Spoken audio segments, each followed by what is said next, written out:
여러분 오늘 본문을 읽으시면서 여러분의 기대감은 어떠했습니까? 누가복음을 읽으면서 누가는 우리에게 이야기하고 있었던 내용들이 있어요. 예수 그리스도가 누구이신가?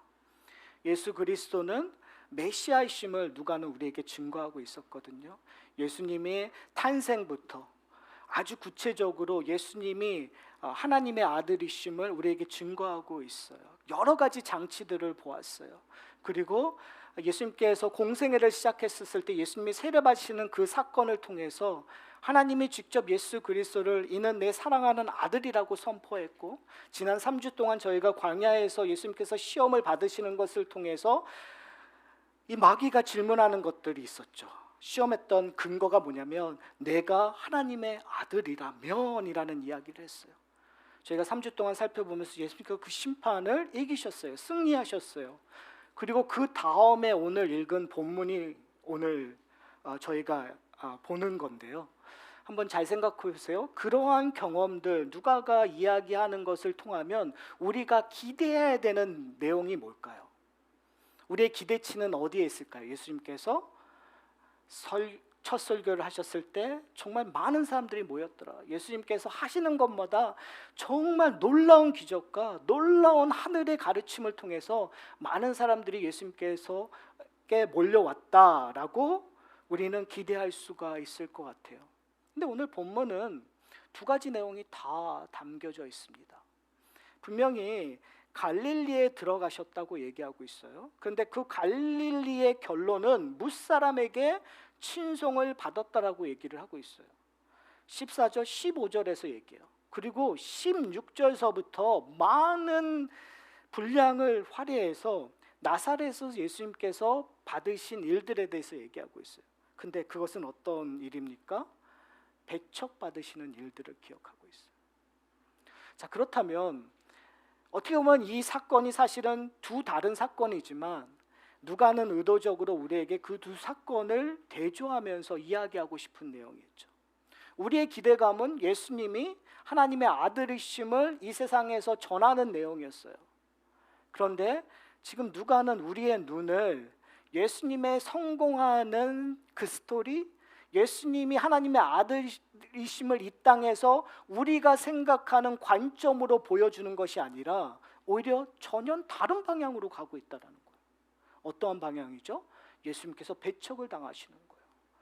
낭떠러지에 밀려서 떨어져 죽을 수 있는 상황으로 몰리신다라는 거죠. 좀 이상하지 않습니까? 전혀 안 이상하는, 전혀 고민을 안 하시는 표정을 짓는데, 저는 이게 사실은 이 이야기가 결국은 예수님이 이 땅에서 오셨던 이유를 얘기하고 있는 거예요. 예수님이 이 땅에서 걸어가신 길에 대한 이야기를 하고 있는 거예요. 다른 말로 얘기하면 십자가의 길이죠. 십자가의 길은 영광의 길이 아니에요. 십자가의 길은 넓은 길이 아니에요. 십자가의 길은 좁은 길이고 십자가의 길은 고난의 길이라는 거죠.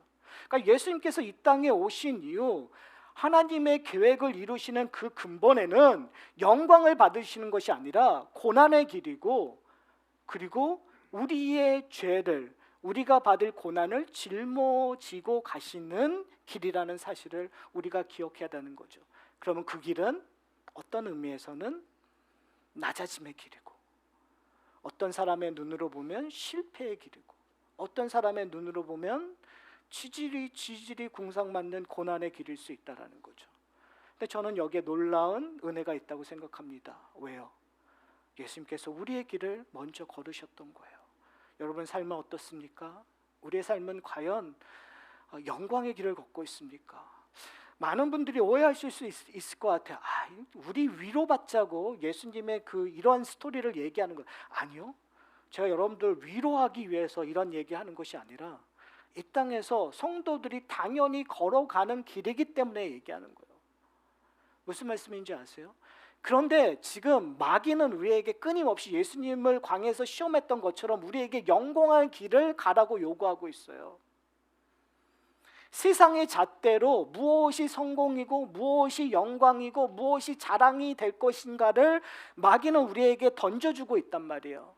사랑하는 성도 여러분, 여러분은 마귀가 요구하는 그 시험에 이겨내실 자신이 있습니까?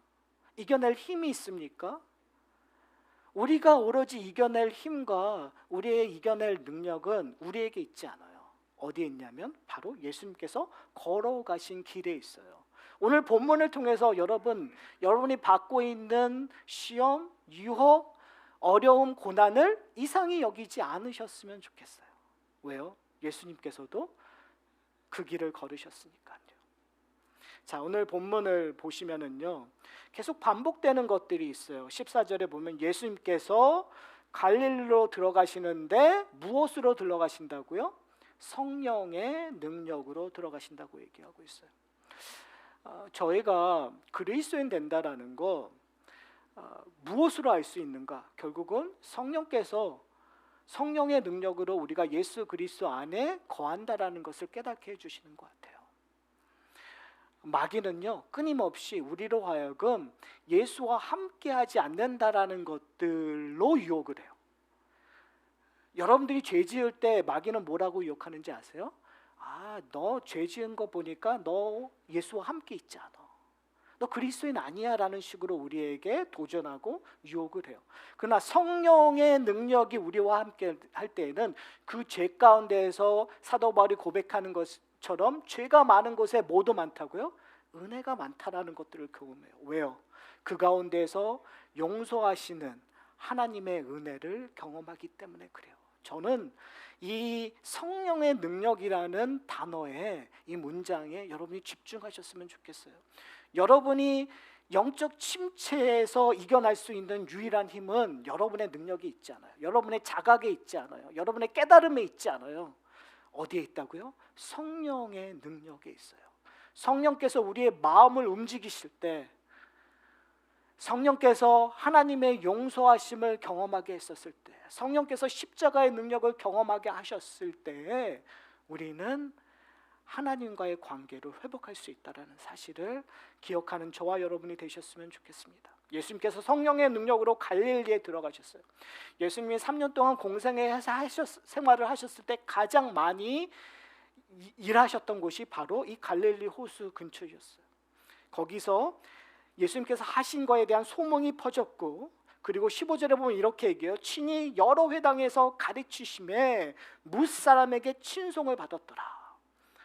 요즘 표현으로 하면 아주 센세이션을 일으켰던 것 같아요. 예수님의 가르침을 통해서 많은 사람들이 하나님의 나라에 대한 것들을 경험하게 돼요. 제가 이런 말을 좀 표현하기는 좀 그렇지만, 사람들은 그 유명한 사람들에게 그냥 훅 하는 것 같아요. 유명한 사람을 보면 본인이 갖고 있던 것들 상관없이 그 유명한 사람하고 사진 찍고 싶고 그 유명한 사람 옆자리에 앉고 싶어 하는 것들을 이렇게 보게 됩니다. 심지어 교회 안에서도 그런 것 같아요. 제가 꽤 유명한 목사님을 주중에 볼 기회가 있었는데, 사람들이 와서 사진 계속 많이 찍더라고요. 그래서 바로 그것보다 한 10배, 100배가 더 많은 일로 예수님의 소문이 퍼져서 사람들이 예수님을 쫓아다니는 거예요. 여러분, 오병의 기적이 왜 일어났겠습니까? 5천 명이 모였으니까 남자만 그런 일들이 일어나는 것잖아요. 4천 명의 기적이 왜 일어났을까요? 예수님께서 하신 일들 때문에 많은 사람들이 벌떼처럼 몰려왔다라는 거예요. 그러니까 지금 누가는 의도적으로 예수님의 사역이 파워풀했고 많은 사람들이 예수님에게 몰려왔고 그를 친송했다고 얘기하는 거예요. 그러니까 여기까지는 누가가 우리에게 증거하고 있는 예수님이 하나님의 아들이심을 우리가 그냥 상식적으로 맞다, 예수님이 참 하나님의 아들이시구나를 알 수 있는 장치를 여기까지 했어요. 그런데 의도적으로 16절에 보면 이렇게 얘기해요. 예수께서 그 자라나신 곳 나사렛에 이르사라고 얘기를 해요. 그리고 안식일에 늘 하시던 대로 회당에 들어가사, 그러니까 예수님에게는 이것이 다른 일이 아니었다라는 걸 지금 강조하고 있는 거예요. 평상시처럼 예수님께서 하셨다라고 얘기를 해요. 그리고 나서 선지자 이사야 일을 읽으세요. 근데 재밌는 건 여기서 분명히 이제 회당에 들어가면 회당지기가 성경을 가지고 와요. 근데 예수님께서 그 성경을, 이사야는 두루마기니까 우리처럼 지금 성경처럼 이렇게 몇 장 몇 절 이런 게 없었어요. 그러니까 두루마기에서 그냥 그 회당장이가 가져오면 예수님께서 그것을 펼치셔서, 두루마기니까 이렇게 펼치는 거죠. 펼쳐서 예수님께서 보면은 찾으시니라는 표현을 쓰고 있어요. 우연으로 회당장이가 가져왔을진저 예수님께서 지금 얘기하시는 건 의도성이 있다라는 거예요. 그 의도성으로 얘기하는 것이 18절의 이야기예요. 이사야서 61장 1절과 2절을 인용해서 예수님께서 읽으시는 거예요. 그러니까 인용하는 것이 아니라 그 본문을 그냥 읽으시는 거죠. 이렇게 얘기하고 있어요. 주의 성령이 내게 임하셨으니 이는 가난한 자에게 복음을 전하게 하시려고 내게 기름을 부으시고 나를 보내사 포로된 자에게 자유를, 눈먼 자에게 다시 보게 됨을 전파하니 눌린 자를 자유롭게 하고 주의 은혜의 해를 전파하게 하려 하심이니라 라고 예수님께서 읽으셨어요. 그리고 예수님께서 뭐라고 얘기하시냐면, 그러니까 읽고 나서 거기에 대해서 이제 강론을 하시는 거죠. 설명을 하시는 거죠. 근데 뭐라고 얘기하시냐면 놀라운 얘기를 하세요. 21절에 이 글이 오늘 너희 귀에 응하였느니라. 별로 안 놀라시네요. 근데 바로 지금 예수님께서 얘기하는 거예요. 내가 그니이다. 이사야 선지자가 예언했던 그 메시아가 나라는 이야기를 하고 있는 거예요. 놀라운, 이런 얘기할 수 없는 상황이란 말이에요. 어떻게 그냥 지금 이 이야기의 근본적인 이슈는 예수님께서 어디에서 이 얘기를 한다고요? 가버나움에서 얘기했으면 칭송을 받았어요. 근데 그 얘기를 어디서 하고 있는 거예요? 나사렛에서 얘기하는 거예요. 어디서요? 예수님께서 자라났던 곳에서 이 이야기를 하고 있는 거예요. 그러니까 이 나사렛 사람들이 뭐라고 얘기하는 거죠? 놀래긴 놀래요. 똑같은 반응을 해요. 놀래는 거예요. 말도 안 되는 것처럼 놀래면서 뭐라고 얘기하면 22절에 이 사람이 요셉의 아들이 아니냐라고 얘기하는 거예요. 이 말은 뭘까요? 내가 요셉 아는데 요셉은 목수 아닌가? 그 집에 아들과 딸들이 있는데 지금 저기서 얘기하고 있는 이 사람이 요셉의 아들 아닌가? 그런데 그가 어떻게 가난한 자에게 복음을 줄 수 있다고 얘기할 수 있는가? 그가 어떻게 포로된 자에게 자유를 줄 수 있다고 할 수 있는가? 그가 어떻게 눈먼 자를 다시 보게 할 수 있는가? 그가 어떻게 눌린 자에게 자유를 줄 수 있는가라고 반문하고 있는 거예요. 왜요? 그들의 상식으로는 도저히 이루어질 수 없기 때문에 그래요. 그들은 예수님이 어린 적에 했던 일들을 알고 있어요. 사랑하는 성도 여러분, 이 질문이 예수님께만 도전적으로 전달되었을까요? 사실은 우리도 그런 경험을 하고 있지 않습니까? 여러분, 예수를 믿고 전후에 우리는 많이 달라졌다고 생각을 하잖아요. 그리고 여러분들 예수님을 믿는 그 고백을 우리의 삶 속에서 열심히 하려고 노력하잖아요. 안 하시더라도 한다고 고개를 끄덕끄덕 거려주시면 좋을 것 같아요. 우리가 그렇게 하려고 해요. 근데 문제가 어디서 생기냐면 나를 잘 알고 있는 사람과의 관계 속에서 생겨요. 그렇지 않습니까? 여러분의 친한 친구들하고 야, 너 왜 그래? 왜 이렇게 갑자기 이상한 짓 해? 라면서 시작하는 거죠. 왜요? 그들은 여러분들을 잘 알고 있으니까요. 여러분 옛날에 저희는 수양회라는 것들이 있었어요. 3박 4일 아니면 일주일 동안 산에 올라가서 열심히 기도하면 우리가 뭔가 세상을 변화시킬 것처럼 성령의 충만함을 받았다고 생각하고 딱 내려오잖아요. 가장 큰 마귀 같은 존재가 누군지 아세요? 가족이잖아요. 그래서 은혜 받았는데 갑자기 일을 시켜요. 뭐 하라고. 하기 싫은 거. 은혜 받았는데. 그럼 우리 생각에는 은혜 받았으니까 그걸 감당을 잘 해야 되는데 왜 내가 지금 거룩한 이 기분을 왜 망치냐고 하면서 오히려 싸우죠. 그러면 뭐라고 얘기하세요? 은혜 받았다고 왔다고 하면서 너 지금 뭐 하는 거야? 라고 다들 경험을 안 하신 것 같은데 저는 많이 경험했어요. 제 중고등학교 때 교회를 열심히 생활하면서 그런 경험들이 수도 없이 여러분 뭐 약간 우스갯소리이지만 진리가 한 95% 정도 들어가 있는 고백을 좀 하나 할게요. 전 목사잖아요. 그리고 강대상에서 말씀을 전하잖아요. 그러면 그 말씀을 전했었을 때 가장 힘들어하는 사람들이 누굴까요? 저희 아내에겐 소원이 하나 있습니다. 무슨 소원인지 아세요? 그냥 강대상에서 계속 있으라고. 뭐 이 조크를 모르시는군요. 그냥 당신은 그냥 강대상에서 계속 있으래요. 내려오지 말라고요. 여러분, 그게 사실은 우리가 이 세상을 살아갈 때 가장 큰 어려움인 것 같아요. 우리가 하나님 앞에서 올바로 살려고 했었을 때 다른 사람들이 그것들을 인정하지 않고 도전하고 우리에게 유혹하고 시험을 할 때가 참 많아요. 자, 오늘 본문을 보면 이 나사렛 사람들이 시험하는 내용들이 있어요. 어떻게 요구하냐면 이렇게 요구를 해요.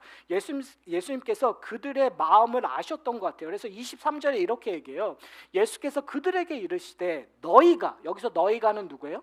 바로 듣는 사람들, 나사렛 사람들이 너희가 반드시 의사야 너희 자신을 고친다라는 속담을 인용하여, 그러니까 의사여야지 사람을 고친다라는 그 속담을 갖고서 나한테 얘기하는 것이 있다라는 거예요. 뭐라고 얘기하면 이렇게 얘기해요. 내게 말하기를 우리가 들은 바, 여기서 우리는 누구예요? 나사렛 사람들이에요. 가버나움에서 행한 일을 내 고향 여기서도 뭐하라고요? 행하라고 요구하는 거예요. 그들이 요구했었던 게 뭐냐면 이스라엘 사람들이 야 우리에게도 한번 기적을 보여줘라고 얘기하는 거예요. 여러분 되게 비슷하지 않아요? 뭐와 비슷하죠? 광야에서 마귀가 시험했던 내용하고 비슷해요. 떡을 그쵸? 그 돌을 떡으로 만들라, 행함을 보여달라, 성전 꼭대기에서 떨어져라, 그러면 천사가 와서 보호할 거다 하라는 것들을 계속 요구했었어요. 마귀는 계속 끊임없이 마귀는 증거를 보여주는 행위를 요구하고 있어요. 근데 예수님께서는 다른 걸로 반박하시고 그 시험을 이기시는 것들을 저희가 살펴봤어요. 오늘 본문을 보면 예수님께서 뭐라고 얘기하시냐면 기적을 베푸시면 간단한 거 아닌가요? 아니 가버나움 기적을 안 베푸셨던 것도 아니고 가버나움에서 계속 기적을 베푸셨어요. 그런데 예수님께서는 뭐라고 얘기하시냐면 선지자가 고향에서 환영을 받는 자가 없다라는 얘기를 하셔요. 그리고 기적을 베푸시는 것이 아니라 예를 드세요. 이게 참 이상한 예를 드시는 거예요. 예를 드시는데 엘리야와 엘리사 시대의 예를 들으세요. 하나는 엘리야 시대 때에 그 엘리야를 보살폈던 사렙대 과부를 드세요. 그러면서 이렇게 얘기해요. 이스라엘은 수많은 과부가 있었는데 엘리야를 보살폈던 과부는 누구냐? 근데 그 과부의 고향은 어디죠? 시돈 땅이에요. 여러분 이스라엘에게는 시돈 땅, 우리식으로 얘기하면 도쿄, 그러니까 왼수의 땅이에요. 성경에서는 두로와 시돈은 하나님의 심판이 임할 곳이에요. 그러니까 지금 이스라엘 백성들에게는 그 시돈이라는 시자만 나와도 부들부들 떨 수밖에 없는 그 상황인데 지금 예수님께서 뭐라 그러냐면 이스라엘 백성들이 가장 듣기 싫은 장소의 여인을 이야기하면서 성격적인 근거로 얘기하면서 하나님의 은혜를 통로, 하나님의 은혜가 베풀어졌던 사람이 누구냐? 시돈의 한 과부 아니었냐라는 얘기를 해요. 그리고 나서 엘리사의 시대 때 이렇게 얘기해요. 엘리사 시대 때 나병 환자가 많았다. 그런데 하나님께서 나병 환자를 누구를 고쳤느냐? 나만 장군을 고쳤다는 거예요. 나만 장군은 누구죠? 이스라엘 백성들의 원수의 장군이에요. 한마디로 얘기하면 원수예요. 여러분 이게 이해가 되세요?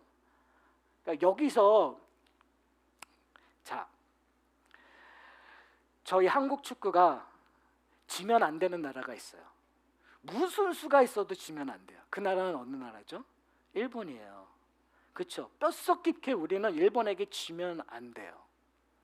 그런데 갑자기 일본에게 져도 된다고 하는 사람이 나오는 거예요. 심지어는 일본이 이제부터 항상 이겨야 된다고 얘기하는 거예요. 여러분, 화가 치밀으십니까? 안 치밀? 이러니까 좀 이해가 쉬우시죠? 바로 그러한 상황이라는 거예요. 요즘 미국의 캠퍼스가 상당히 시끄럽습니다. 시끄러운 이유는 팔레스틴과 이스라엘의 분쟁의 근거예요. 누가 맞느냐 틀리냐, 뭐가 맞느냐 틀리냐는 중요하지 않아요. 그러나 이 싸움은 정말 두 민족이 몇천 년 동안 뼛속 깊게 싸웠었던 일들의 반증이에요. 그러니까 누가 하나가 그냥 물러날 수 없는 일들이에요. 그런 감정 속에서 일어나고 있는 거예요. 그러니까 저는 이 나사렛 사람들이 예수를 산 낭떠러지에 밀쳐 죽이려고 했었던 것들이 이해 가능하나요, 안 하나요? 가능해요, 여러분. 이상한 거 아니에요. 가능해요. 근데 문제는 뭐냐면 그게 왜 가능하냐는 거예요. 왜 가능할까요? 나사렛 사람들은 예수를 누구로 알고 있기 때문에 그래요. 요셉의 아들로 알고 있기 때문에 그래요. 요셉의 아들로 알고 있기 때문에 지금 예수가 신성모독했기 때문에 예수를 산 낭떠러지에서 밀쳐서 죽게 해도 그들은 하나님 앞에서 뭐 하고 있는 거예요? 하나님을 섬기고 있고 충성하고 있는 거예요. 사랑하는 성도 여러분, 우리는 가끔 이 나사렛 사람처럼 행동할 때가 좀 있어요. 어떻게요? 우리가 갖고 있는 지식, 우리가 생각하고 있는 경험, 우리가 살아왔던 신앙의 근거에 의해서 예수를 내가 알고 있는 예수로 판단하고 내가 알고 있는 식으로 하는 모습들이 우리에게 종종 있는 일들이 있어요. 사랑하는 성도 여러분, 우리는 무엇을 바라보고 있습니까? 우리는 예수 그리스도가 우리에게 보여주는 기적을 요구하고 있습니까? 우리에게도 기적을 베풀어 주십시오. 우리에게도 특별한 깨달음이 있게 해주십시오. 우리는 끊임없이 우리의 종교성을 표현했었을 때 항상 그런 식으로 가요. 내게 하나님께서 큰 기적을 보여주신다면, 하나님 내 기도를 응답하시면, 하나님 이 문제를 해결해 주시면 내가 하나님을 섬기겠습니다. 항상 조건적인 얘기를 해요. 사랑하는 성도 여러분, 오늘 이 본문에서 우리에게 예수님께서 보여주고자 하는 것은 뭐냐면 하나님의 은혜는 어디에 있다라는 거예요? 하나님의 베푸심에 있다라는 거예요. 우리가 생각하는 그 상식선을 초월해서 이루어지는 일이라는 거예요. 다른 말로 얘기하면 예수님께서 이렇게 배척 당하심을 통해서 뭐가 이루어지고 있는 거죠? 이방인들에게 복음이 확대되고 있음을 보여주고 있는 거예요.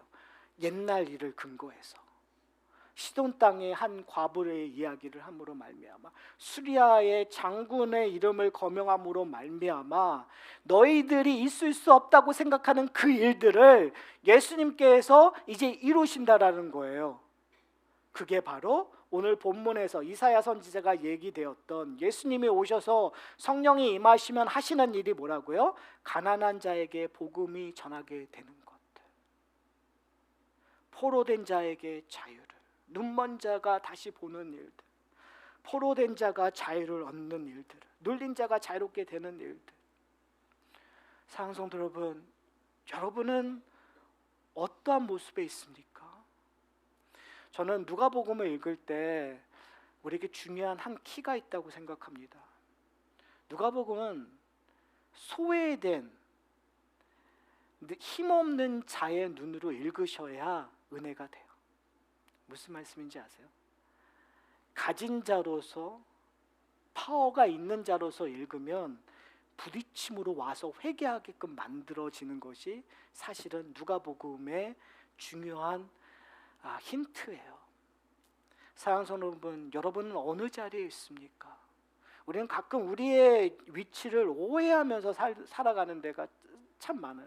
특별히 제가 볼 땐 한국 기독교인들은 참 자기의 위치를 오해할 게 많아요. 우리가 참 우리를 선민족처럼 생각하고 있는 것 같아요. 우리를 제2의 이스라엘 민족처럼 생각하고 있는 것 같아요. 근데 사랑하는 성도 여러분, 이스라엘 민족이 구약적인 개념에서는 하나님의 백성 축복을 받았죠. 그러나 신학적인 개념으로 보면 과연 하나님의 축복을 받았을까요? 로마서에서 표현으로 얘기하면 잘라진 가지라고 얘기를 해요. 버림받은 가지예요. 열매를 맺지 못했기 때문에 버림받은 가지예요.